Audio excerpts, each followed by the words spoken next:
Hi, I'm Claire Winch. I'm an MVS from class. This is my first journal entry, so I apologize if there's any screw-ups or it's not very good. We were told to read an excerpt and go off of that. And I'm reading from The Problem, which is chapter 1 in Fromm's book. And here it is. While becoming the master of nature, he has become the slave of the machine which his own hands built. With all his knowledge about matter, he is ignorant with regard to the most important and fundamental questions of human existence. What man is, how he ought to live, and how the tremendous energies within man can be released and used productively. So, basically, that's telling you that it's very easy for anyone to get sucked into just focusing on one thing and then also objectifying everything around themselves and not learning how to live as a person. And you need to be a well-rounded person in order to function in society, do well in other areas, because there may be a time where what you're the master of comes to a point where you're no longer the master of it.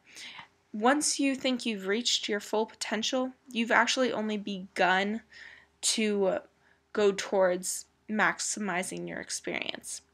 And this concept has really struck me while being at MVS because for me personally, and I know a lot of my friends as well, you really have to learn how to not only manage your time, but also create the intellectual side of your life and the social life of your side of your life. You have to learn how to balance all of that workload and actually learn how to learn, while also going into the community and building that relationship with everyone that is so important to our school. I went through the ringer at MVS. I definitely had to work my butt off to do well in class, and I still do.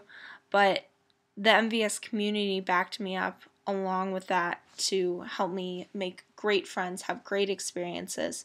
And that goes back to not just learning, but learning with your mind and your body and your soul.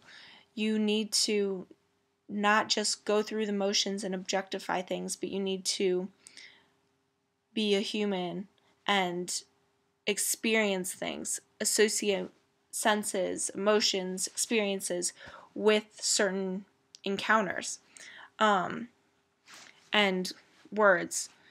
So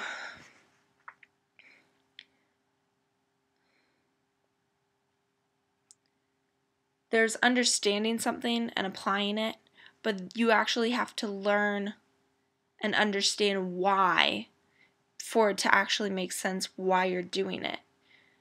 That goes back to you being the best person at your job and you're doing so well at that, and we talked about this in class.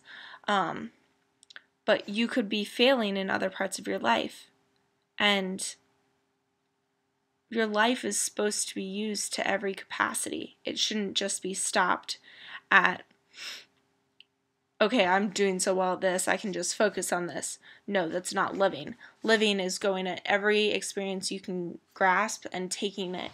And when I was in APUSH, we had to learn how to read, and I had a really hard time with that. And I was like, okay, I'm reading, but it's not working. And I learned there's a difference between reading and reading. So you have to learn how to tell the difference between doing something and then understanding something while you're doing it. You can choose whether to be an object of a machine, or you can choose to control that machine and continue to live your life.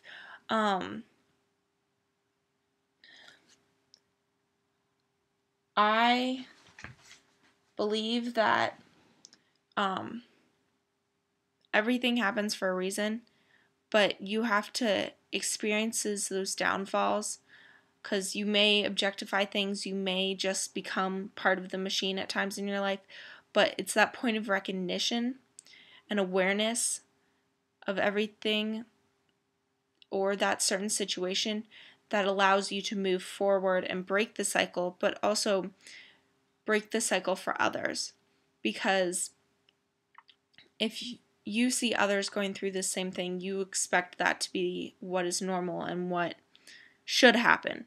But nothing should happen. You should live your life and become someone who's well-rounded, but you should not become focused in only one area, because that's not living.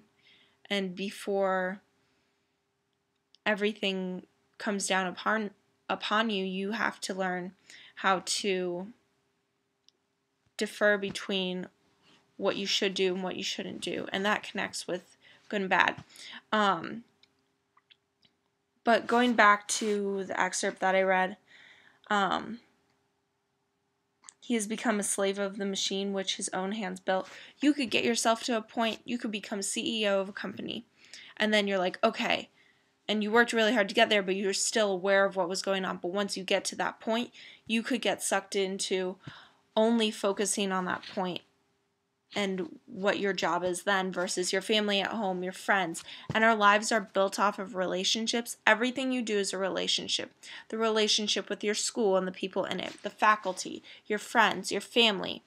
All of that is based off of relationships. And when you objectify things, that's not a relationship. That is purpose and action. There's no connection between the two. It's like input and output.